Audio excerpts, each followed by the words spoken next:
You spend too much time worrying about what other people think of you. Of course it bothers me. A lion doesn't concern himself with the opinions of the sheep. ታይዊን ላንስተር ዝተባሃለ ናይ ጌም ኦፍ ትሮንስ ገጸ ባህሪ ንወዱ ሓደ ረዚን ሓቂ ነጊርዎ ነይሩ ኣንበሳ ብዛዕባ ርእይቶ ኣባጊዕ ኣይጭነቕን ይብል ስለምንታይ እዩ ናይ ሰባት ርእይቶን ናይ ሰባት ተቐባልነት ወይ ኣፕሮቫል ካብ ናይ ገዛ ርእስና ሰላም ንላዕሊ ዝኸብደና ሎሚ ስለምንታይ ሰብ ንምቕያም ከም እንፈርሕን እቲ ማሕበራዊ ውዕሊ ወይ ሶሻል ኮንትራክት ዝበሃል ስነልቦናዊ ሰንሰለት ከመይ ገይሩ ንመንነትና ከም ዝኣስሮን ክንርኢና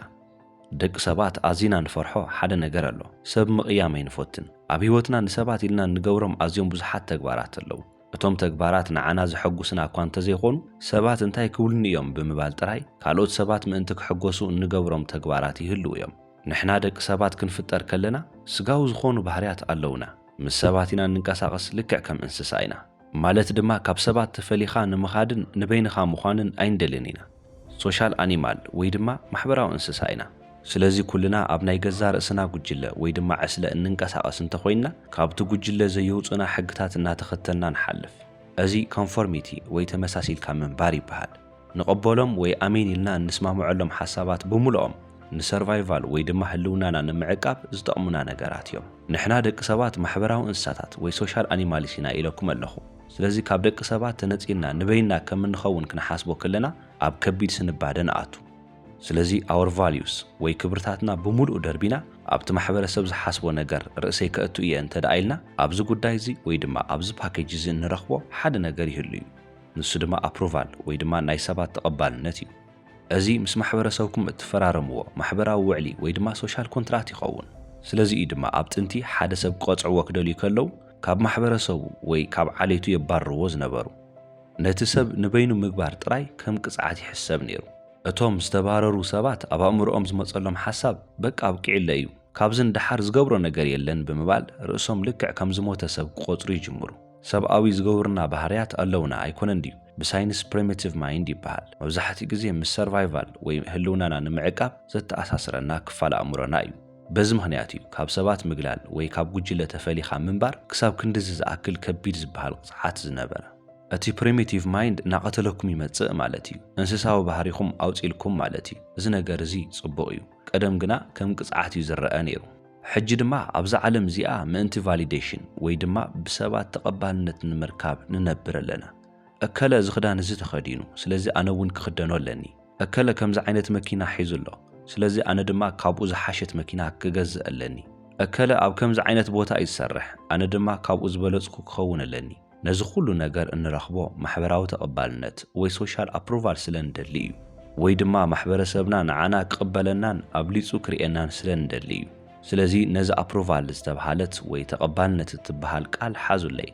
ንስኹም ኣጥቢቅኩም እትደልይዎ ነገር እዚ ስለ ዝኾነ ምስ ማሕበረሰብኩም ምውዕዓል ትጅምሩ እዚ ጭቡጥ ወረቀት ዘይኮነስ ስነ ልቦናዊ ውዕሊ ወይ ሳይኮሎጂካል ኮንትራክት እዩ ዝኸውን ንስኹም ካብ ማሕበረሰብኩም ነቲ ተቐባልነት ንምርካብ ንዓታቶም ትመስሉ ማሕበረሰብኩም እውን የጸግዓኩም ይቕበለኩም እቲ ትደልይዎ ስምዒት ይህበኩም ንስኹም ድማ ንዓታቶም እናመሰልኩም ትኸዱ እቲ ጸገም ዳ ማዓሲ ዝጅምር እንተዳኢልኩም ንስኹም ፍሉይ ክኸውን እየ ወይ ድማ ዲፈረንት ክኸውን እየ ኢልኩም ክትሓስቡ ክትጅምሩ ከለኹም እዩ ካብቲ ጉጅለ ካብ ማሕበረሰብኩም ወይ ኣብ ከባቢኹም ካብ ዘሎ ነገር ዝተፈለኹም ኮይንኩም ተቐሪብኩም ነቲ ስነልቦናዊ ውዕሊ ተፍርስዎ ከም ዘለኹም እዩ ዝሕሰብ ነዚ ሶሻል ኮንትራክት ወይ ማሕበራዊ ውዕሊ ከምዚ ጌርኩም ክትሓስብዎ እየ ዝደሊ ኣብ ቤት ትምህርቲ ኩልኹም ሓደ ዓይነት ክትኾኑ እዩ ዝድለ ትእዛዝ ዘኽብር መምህር ዝበሎ ዝሰምዕ ኣብ ፈተና ድማ ብደንብ ጽኒዑ ጽቡቕ ውፅኢት ዘምጽእ ተምሃሪ ክትኾኑ እዩ ትጽቢት ዝግበረልኩም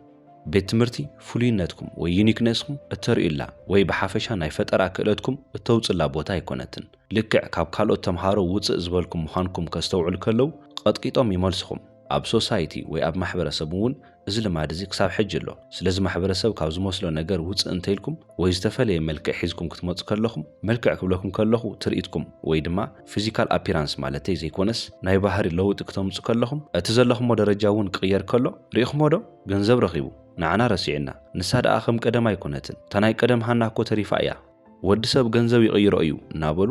ኮፍ ኢሎም ክሓሚኹምን ካብዛ ተቐባልነት ወይ ድማ ኣፕሮቫል ትበሃል ነገር ከውፅኹም ትርእዩ ኣብ ድኻ ማሕበረሰብ ወይ ኢኮኖሚካሊ ድልዱል ኣብ ዘይኮነ ቦታ ዝዓብዩ ሰባት ከምዚ ነገር ዝምስማዕ ዘፍርሖም ነገር የለን ንሳቶም ድማ ኣነ ምንም ኣይተቐየርኩን ከም ቀደመ እየ ዘለኹ ብምባል ርእሶም መሊሶም ኣብቲ ማሕበረሰብ ከእትው ይፍትኑ ምክንያቱም ንዓታቶም ጋሻ ዝኾነ ሪስፖንስ እዩ እዚ ምፍላይ ወይ ድማ ምንጻል ዝበሃል ነገር ኣይፈትዎን እዮም ምፍላይና ንጽቡቕ ነገር እኳ እንተኾነ ንሕና ኣብ ህይወትና ጽቡቕ ንሰርሕ እኳ እንተሃለና ነዚ ተቐባልነት ወይ ኣፕሩቫል ስለ ዝሰኣና ጥራይ እናሕመመና ይመጽእ ብስነልቦናዊ መዳይ ወይ ድማ ሳይኮሎጂካሊ ዝጎደለና ነገር ዘሎ መሲሉና ተመሊስና ክንስማማዕ ወይ ድማ ፊት ክንገብር ንፍትን እዚ ማለት እቲ እንስሳዊ ዝኾነ እምሮና ወይ ፕሪሚቲቭ ማይንድ ዝበሃል ክፋል ክሳብ ሕጂ ንዓና ኣብ ውሽጢ ጉጅለ ከቕምጠና ወይ ህልውናና ንምዕቃብ የድልየና እዩ ኢሉ ዝኣምነሉ ነገር ክገብር ስለ ዝደለየ እዩ ነዚ ተቐባልነት ወይ ድማ ኣፕሩቫል ንምርካብ ካብኣኹም ትጽቢት ዝግበር ኮንፎርሚቲ ወይ ምምስሳል እዩ ተመሳሲልኩም ክትነብሩ ኣለኩም ማለት እዩ ንዓታቶም ክትመስሉ ከለኹም ድማ ዝጽበየኩም ዝለመድኩሞ ህይወት ኣሎ እቲ ህይወት ዝጭበጥ ወይ ዝረአ ፊዚካል ሪያሊቲ ጥራይ ኣይኮነን ፍሪኩዌንሲ እውን እዩ በዚ ምክንያት ኢኹም ንስኹም ማሕበረሰብኩም መሲልኩም እትነብሩ ነፍሲ ወከፍ ህይወትኩም ናይቶም ሰባት ህይወት እናንጸባረቐ ይኸይድ ምክንያቱም ተመሳሰልቲ ኢኹም ማሕበረሰብኩም ብቁጠባ ወይ ድማ ኢኮኖሚካሊ ወይ ናይ ገንዘብ ህይወቱ ኣዝዩ ትሑት እንተኾይኑ ንስኹም እውን ልክዕ ከምኡ ዓይነት ህይወት ኢኹም እትነብሩ ሕሜት ልሙድ እንተኾይኑ ኮፍ ኢልኩም ቡን እናሰተኹም እተሓምዩ ሰባት ኢኹም እትኾኑ ንሳቶም ቫይብሬት ዝገብሩሉ ፍሪኩዌንሲ ንስኹም እውን ኢነርጂኹም ብኡ መጠን ትገብርዎ ሓሲብኩምዎ ዘይኮነስ ምስኣቶም ስለ ዝተመሳሰልኩም እዩ ብዘይ ኣፍልጦ ወይ ድማ አንኮንሽስሊ ኣብቲ ኩነት ወይ ድማ ኣብቲ ስቴትቲ ኢኹም ትቕመጡ ሕጂ ንስኻትኩም ነዚ ህይወት ክትቕይርዎ ኢኹም እትደልዩ ሕጂ ኣብ ህይወትኩም እዚ ነገር ይጎድለኒ እዩ እዚ ነገር እንተዘስተኻኽሎ ኢልኩም እትሓስብዎ ነገር ኣሎ ነቲ ነገር ንምምዕርራይ ወይ ድማ ኩሉ ነገር ካብ ሱር መሰረቱ ክስተኻኸል ኣለዎ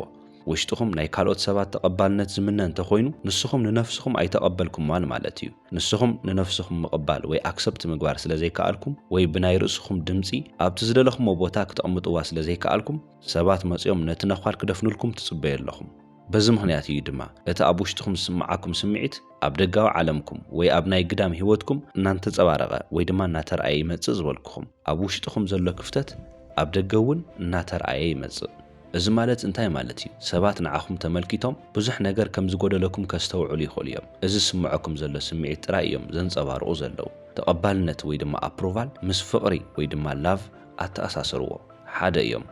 ካብ ማሕበረሰብና እንደልዮም ክልተ ነገራት ኣለዉ ቀዳማይ ተፈታውነት ካልኣይ ድማ ተቐባልነት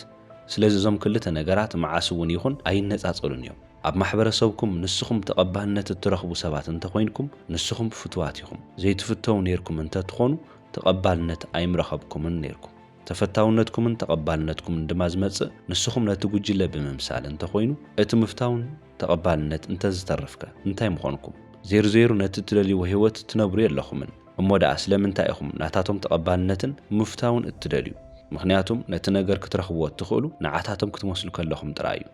ካብቲ ጉጅለ ዝተፈለየ ባህር እናረኣኹም ወይ ድማ እዚ ነገር እዚ ከስተኻኽሉ ኣለኒ ኢልኩም ንስኹም ብዝተፈለየ መንገዲ ብዝኸድኩም ቁፅሪ ነቲ ተፈታውነትን ተቐባልነትን እናሰኣንኩምዎ ትመፁ ኣነ እውን ንዓኹም ዘዘኻኽረኩም ዘለኹ እዞም ክልተ ነገራት ካብ ማሕበረሰብ እኳ እንተዘይረኺብኩም ንስኹም ነቲ ትደልይዎ ህይወት ክሳብ ዝነበርኩም ኣብ ትክክለኛ ቦታ ኢኹም ዘለኹም ምክንያቱም ንስኹም ከም ወዲ ሰብ እናዓበኹም ብዝመጻኹም ደረጃኹም ሓፍ እናበለ ብዝመጸ ቁፅሪ ማሕበረሰብ ደስ ዘይብል ስምዒት እናተሰምዖ ንዓኹም ትሕት እናበለን እናነዓቐን ዝርአኩም እንተኾይኑ ብኸመይ ዓይነት መንገዲ ክጠቕመኩም ይኽእል ብፍጹም ክጠቕመኩም ኣይኽእልን እዩ ምክንያቱም ናትኩም ዕቤት ንዓታቶም ልክዕ ከም ንዕቐት እዩ ዝረኣዮም ከምቲ ንስኹም ዝኾንኩምዎ ኣይከውንን እየ ትብሉ ኣለኹም ማለት እዩ ብምንታይ እንተኢልኩም ብተግባርኩም ስለዚ ነቲ ነገር ኣይፈትዎን እዮም ክሳብ ክንድዚ ናይ ሰብ ተቐባልነት ወይ ኣፕሩቫል እትደልዩ ዓይነት ሰባት እንተኾይንኩም ልክዕ ከምኣታቶም ምምስሳል ከየድልየኩም ናታቶም ተቐባልነት ብኸመይ ክትረኽቡ ከም ትኽእሉ ድማ ክነግረኩም እቲ ጻወታ ብሓፈሻ ውሽጣዊ ወይ ድማ ኢንተርናል እዩ ኢለኩም ኣለኹ ናይ ውሽጢ ጻወታ ኢኹም ትጻወቱ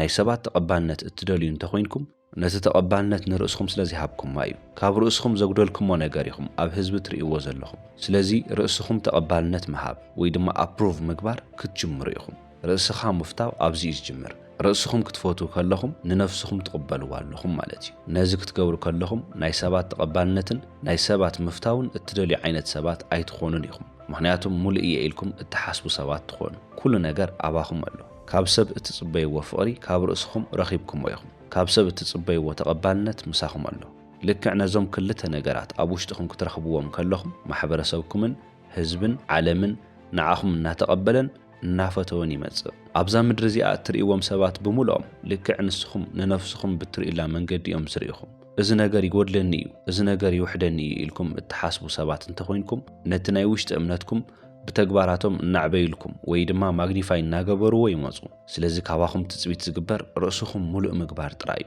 نرأسكم فقر كتبو كلهم نرأسكم تقبالنت كتمصو كلهم نز تقبالنتن فقرن كاب مانم كم زي تصبيو كاب مانم زدل سب كم زي كونكم مستردهم شعو فقرهم تقبالنتهم كهبوخم يوم كيدليو يوم نز زغبرو بزي فلطو ويدما unconsciously ማለት ድማ ደልዮም ይኹን ከይደለዩ እትውጽኢት ንሱ እዩ ምክንያቱም ሪያሊቲ ህይወት ወይ በሐፈሻ ዩኒቨርስ እትብልዎ ነገር በሙሉ በዓልኩም ይኹም ንስኹም ንርእስኹም ዝሃብኩሞ ነገር ህይወት ንዓኹም ክትበኩም ኣይትኽእልን እያ ንስኹም መጀመርታ ነቲ ነገር ክትኾኑ ኣለኩም ሩሚ ሓደ ዝተዛረቦ ነገር ኣሎ ካብ ውቅያኖስ ዝወጻኹም ሓንቲ ነጠብጣብ ዘይኮንኩምስ እቲ ውቅያኖስ በሙሉ ኣብ ውሽጢታ ነጠብጣብ ኣሎ ይብል ነዚ ዓለም እውን ክትሓስብዋ ከለኹም ህይወት ኢልኩም እትጽውዕዎ ነገር حقي ወይ ክውንነት ሪያሊቲ እትብልዎውን ኩሉ ነገር ኣብ ውሽጥኩም እዩ ዘሎ ንስኹም ደቀቕቲ ስለዝኾንኩም ወይ ካብዛ ዓለም ምስ እትወዳደሩ ንእሽተይ ስለዝኾንኩም ጥራይ እዚኣስ ብፍጹም ክትኸውን ኣይትኽእልን እያ ክትብሉ የብልኩም ምክንያቱም ኣዒንትኹም ዝሪኦ ዘሎ 0.0035% ዝኸውን ክውንነት ወይ ድማ ሪያሊቲ ጥራይ እዩ እቲ ዝተረፈ 99.995% ዝኸውን ክውንነት ወይ ድማ ሪያሊቲ ብፍጹም ኣይትርእይዎን ኢኹም ዘለኹም በአካላው መንነትና ወይ ድማ ፊዚካል ቦዲ እውን ክረአ ዝኽእል ኣይኮነን ማለት እዩ እዚ ኣብቲ ዘይረአ ዓለም ወይ ድማ ኣብ መንፈሳውን ስነ ኣእምራውን መዳይ ክትኾኑ ከለኹም እትግንዘብዎ ነገር እዩ ስለዚ ካብዛ ዓለም እትደልይዎ ፍቕሪ እንተኾይኑ ተቐባልነት እንተኾይኑ ነቲ ነገር መጀመርታ ንነፍስኹም ክትህብዋ ይግባእ ሽዑ ዓለም ብምልኣ ንዓኹም ክተጣቃዕልኹም ንስኹም በዓልኹም ብትርእይዎ መንገዲ ንሳቶም እውን ክርእኹም ክትዕዘቡ ኢኹም ትክክለኛ ፍቕሪ ዝበሃል እንታይ እዩ ዝኾነ ዓይነት ቅድመ ኩነት ዘይብሉ ነገር እዩ ዝኾንኩም እኳ እንተኾንኩም ዝኾነ ነገር እኳ እንተገበርኩም እቲ ፍቕሪ ሓፈ ይብልን ትሕት እውን ይብልን ከምኡ ኢሉ ዝቕጽል እዚ ማለት ትክክለኛ ፍቕሪ ማለት እዩ ስለዚ ካብ ማሕበረሰብ ትረኽብዎ ፍቕርን ተቐባልነትን ንስኹም ሓደ ነገር እንተኾይንኩም ጥራይ እትረኽብዎ እንተኾይኑ ብመሰረቱ ትክክለኛ ፍቕሪ ይኮነን ማለት እዩ ኣየድልየኩምን እዩ ነዚ እኮ ኣብ ዩኒቨርሲቲ ወይ ኣብ ቤት ትምህርቲ ከለኹም ብደንብ ተስተውዕሉ ኢኹም ብስነልቦናዊ ደረጃ ወይ ድማ ሳይኮሎጂካሊ ዝስምዐኩም ስምዒት እዩ ፈተና ክትፍተኑ ኣትኹም ነቲ ፈተና ጽቡቕ ከም ዘይሰራሕኩም እናፈለጥኩም ወፂኹም ተመሳሳሊ ፈተና ዝተፈተነ ዓርክኹም መፂኡ ዋይ ዝፈተና ዝስ መውዳቀይ ኣይተርፍን ምንም ዝፈልጦ ነገር ኣይነበረንን እንተይልኩም ክልቲኹም ሕጉሳት ኢኹም ትኾኑ ምክንያቱም ክልቲኹም ኣብ ሓደ ገጽ ኢኹም ዘለኹም ጽቡቕ ብዘይ ምስራሕኩም ጉሂኹም ዝነበርኩም ሰባት ሕጂ ኣዝዩ ጽቡቕ ስምዒት እናተሰምዐኩም ይመጽእ እምበኣር በይነይ ይኮንኩን ትብሉ ተመሳሲልካ ምኻድ ወይ ድማ ኮንፎርሚቲ ማለት እዚ እዩ ብሓባር ተመሳሲልኩም ሕማቕ ውጽኢት ከም እተምጽኡ እኳ እንተፈለጥኩም በይንኹም ከም ዘይኮንኩም ካልእ ሰብ እውን ምሳኹም ነዚ ቃንዛዚ ከም ዝካፈሎ ተረዲእኹም ብምቕጻል ድማ ኣብ ካልእ ኣጋጣሚ ሓደ ፈተና ክትሰርሑ ኣትኹም ኣዝዩ ሕማቕ ውጽኢት ከም ዝህልወኩም ፈሊጥኩም ምንም እትፈልጥዎ ነገር ከይሃለወኩም እንተወፂኹም እቲ ተመሳሳሊ ዓርክኹም ድማ መፂኡ ናይ ሎሚ ኣዝዩ ቀሊል እዩ ነይሩ ሓንቲ እኳ ዝኸበደን ሕቶ ኣይነበረን ቀልጢፈ ሰሪሐ እየ ወፂአ ኢሉ እንተነጊርኩም ብዙሕ ከይጓሃኹም ዝወጻኹም ሰባት ሕጂ ክትጉሂ ኢኹም ምክንያቱም ካብቲ ካልእ ሰብ ከም ዝተፈለኹም ተረዲእኩም ኣሎ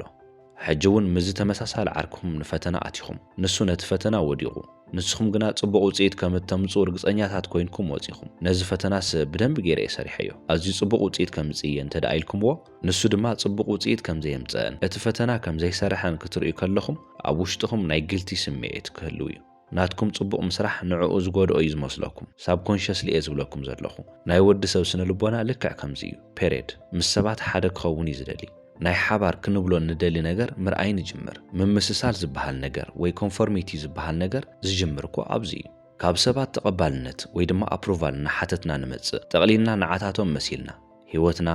ኣነባብራና ኩሉ ነገር ንዓታቶም መሲሉ ይተርፍ እዚ ነገር ድማ እናጠቐመኩም ኣይኸይድን እዩ ኩልና ፍሉያት ኮይና ኢና ተፈጢርና ፍሉያት ኮይና ድማ ክንነብር ኣለና ስለዚ ነዚ ፍልይ ሊሒዝኩም ክትኸዱ ኣለኩም ካብ ማሕበረሰብኩም ፍልይ ኢልኩም ስለዝወጻኹም ይቕሬታ ክትሓትዩ የብልኩምን እዚ መንነትኩም እዩ መሰልኩም እዩ ወዲ ሰብ ናይ ገዛ ርእሱ ምርጫ ናይ ምምራጽ መሰል ኣለዎ ኣይኮነን ድዩ ስለዚ ንሳቶም ንኽመሳሰሉ መሪጾም ንስኹም ድማ ንኽትፍለዩ ወሲንኩም ኣብ መንጎ ፍልይልይኩም ዝመጽእ ጋፕ ወይ ዝፍጠር ክፍተት እናተዓዘብኩም ትኸዱ እቲ ትደልይዎ ህይወት እናነበርኩም ንስኹም ዝዓበኹምሉ ቦታ ወይ ማሕበረሰብኩም ነቲ ነገር ክረኽቦ ከም ዘይከኣለ ክትርእዩ ከለኹም ናትኩም ነቲ ነገር መሓዝ ንዓኹም ገበነኛታት ዘብለኩም እንተኾይኑ ከምኡውን ናይ ጊልት ስምዒት ኣብ ውሽጥኹም ይዓቢ እንተሃልዩ ነቲ ዝሓዝኩም ወሒዝኩም ንነዊሕ ግዜ ኣይትጸንሑን ኢኹም ተመሊስኩም ውራድኩም ኣይተርፍን እዩ ናብቲ እትደልይዎ ህይወት እናኸድኩምን እናተጸጋዕኹምን ዘለኹም ሰባት እንተኾይንኩም እውን ተዓንቂፍኩም ኢኹም ትተርፉ ምክንያቱም እዚ ናይ ጊልት ስምዒት ናትኩም ናይ ፍሪኩንሲ ደረጃ ብምሉእ ብምቕያር ናብ ካሊእ ክውንነት ወይ ድማ ሪያሊቲ ንኽትኸዱ እናደፍኦኩም ይመጽእ። እዚ ድማ ዝፍጠር ዘሎ ናትኩም ዕውትነት ምስ ምቅዋም ወይ ድማ ዲስኣፕሮቫል ወይ ተቐባልነት ምስ ምስኣን ስለ ዘተኣሳሰርኩምዎ እዩ። ምስ ተቐባልነት ምስኣን ተተሓሒዙ እንታይ ይመጽእ እንተደኣ ኢልኩም ጽልኢ ወይ ምስ ጽልኢኹም እተተኣሳስርዎ ምስ ሰባት ናይ ሓባር ዝብሎ ነገር የብለይን ኢልኩም ክትሓዝኑ ትጅምሩ። እዞም ስምዒታት እዚኦም ብምልኦም ነቲ ናትኩም ፍሪኬንሲ ምልዋጥ ይጅምሩ። ስለዚ ካብ ሰባት እዚ ነገር ጎዲልኒ እዩ ኢልኩም እናሓሰብኩም ዝነበርኩም ሰባት ዝገደደ ትሕቲኦም ኮይንኩም ትቕመጡ ማለት እዩ። ምክንያቱም እዚ ናይ ጊልት ስምዒት ንዓኹም ብዓብይኡ ናብ ታሕቲ ዘውርደኩም ወይ ኣብ ናይ ሰርቫይቫል ሙድ ወይ ድማ ህልውና ምርግጋጽ ዘስፍረኩም ስምዒት እዩ። ስለዚ ሕጂ ንዓኹም ሓደ ሕቶ ክሓተኩም ካብ ልብኹም ኮይንኩም መልስዎ። ንስኹም ነቲ እትደልይዎ ህይወት እንተትረኽቡ ንመን ወይ እንታይ ምስኣንኩም? እዚ ነገር ክዓውት እንተኽኢለ ንእከለ ክስእኖ እየ ኢልኩም ትሓስቡ ዶ? ወይስ ነዚ ነገር እንተረኺበኮ ነዚ ነገር ድማ መሊሰ ክስእኖ እየ ኢልኩም እትሓስብዎ መልሲ ይህሉ ይኸውን? እቲ እትምልስዎ መልሲ ንርእስኹም ነቲ ትኽክለኛ ነገር የርእየኩም። ንስኹም እትፈርሕዎ ዘለኹም እቶም ነገራት ምዃኖም ንጹር እዩ። ብዙሕ ግዜ ነቲ ንደልዮ ህይወት ንሓስቦ እሞ ደድሕሪ እቲ ድሌትና ጥራይ እናሰዓብና ንኸይድ። ምስቲ ድሌት ዝመፁ ካልኦት ነገራት ብደንብ ኣስተውዒልና ንምርኣይ ግዜ የብልናን። ነቲ ህይወት እንተትረኽብዎ ነይርኩም ኣብ ማሕበረሰብኩም ዘለኩም ቦታ እንታይ ዓይነት ምኾነ ነይሩ? ነዚ ክትሓስብዎ እየ ዝደሊ። ኣብ ህይወትኩም እትደልይዎ ነገር ብምሉእ እንተትረኽብዎ ሕጂ ዘለኹምዎ ሰብ ኣይትኾኑን ትኾኑ። ንርእስኹም ዝሰኣልኩምዎ ቦታ ኣሎ ኣይኮነን ድዩ? ኣብቲ ቦታ ርእስኹም ክትረኽብዋ ከለኹም ንማሕበረሰብኩም ምምሳል ተቋርጹ። ስለዚ ሕጂ እውን ኮይንኩም ናይ ማሕበረሰብኩም ኣመለኻኽታ፣ ናይ ማሕበረሰብኩም ተቐባልነት፣ ናይ ማሕበረሰብኩም ፍቕሪ ክብል ከለኹ ኣብ ምምስሳል ወይ ድማ ኮንፎርሚቲ ዝተመስረተ ፍቕሪ ማለት እዩ። እዚ ማለት ተመሳሰልቲ ክትኾኑ ከለኹም ጥራይ እትረኽብዎ ፍቕሪ። ስለምንታይ ካብ ሕጂ እናደለኹምዎ ትኸዱ? ብስነ ልቦናዊ መዳይ ወይ ድማ ሳይኮሎጂካሊ ንዓኹም ዝጎድእ ነገር እምበር ዝጠቅም ነገር ኣይኮነን። ምክንያቱም ኣብ ትሕቲ ቅድመ ኩነት ወይ ድማ ኮንዲሽን ተቐሚጥልኩም። እዚ እንተኾይንኩም እዚ እንተገይርኩም ከምዚ እንተመሲልኩም ጥራኢኹም ነዚ ነገር ክትረኽቡ ትኽእሉ ኢኹም ተባሂልኩም። እቶም ነገራት እውን ናይ ሰብ ምፍታውን ናይ ሰብ ተቐባልነትን እዮም። ነዚ ነገር ድማ ነቲ ዝደለኹም ህይወት እናነበርኩም ክትረኽብዎ ትኽእሉ ኢኹም። ነገር ግን ነዚ ክትረኽብዎ ትኽእሉ መጀመርታ ነዚ ስምዒት እዚ ንርእስኹም ክትህብዋ ከለኹም እዩ። ነዚ ተቐባልነት ወይ ድማ ኣፕሮቫል ንርእስኹም ሃብዋ። ነዚ ምፍታው ንርእስኹም ኣምጽዎ። ብርእስኹም ሙሉኣት ክትኾኑ ከለኹም ሰባት ንዓኹም ብዝያዳ ሙሉእ ንምግባር ይጽዕሩ። ኣብ መወዳእታ ነዚ ቪድዮ እዚ ሓደ ቻይናዊ ፈላስፋ ብዝተዛረቦ ነገር ክዓጽዎ እየ። ሰባት ብዛዕባይ እንታይ ይሓስቡ ኢሎም ዝሓስቡ ሰባት ዝጭነቑ ሰባት ናይቶም ሰባት እሱራት እዮም ይብል እሞ ደኣ እቲ ቤት ማእሰርቲ ኣበይ እዩ ዘሎ? እንታይ ዓይነት ቤት ማእሰርቲ እዩ ኢልኩም ትሓቱ ትኾኑ? እቲ ቤት ማእሰርቲ ናታቶም ፍሪኬንሲ እዩ። ልክዕ ከምኣታቶም እትኾኑሉ ንሳቶም ቫይብሬት ብዝገብሩሉ ናይ ፍሪኬንሲ ደረጃ ክትኸዱ ከለኹም እዩ። እዚ ድማ ተመሳሳሊ ህይወት ይህበኩም። ስለዚ ንስኹም ናይ መን እሱራት ኢኹም? ክሳብ መወዳእታ ስለ ዝተኸታተልኹምኒ የቐኒየለይ ሰላም።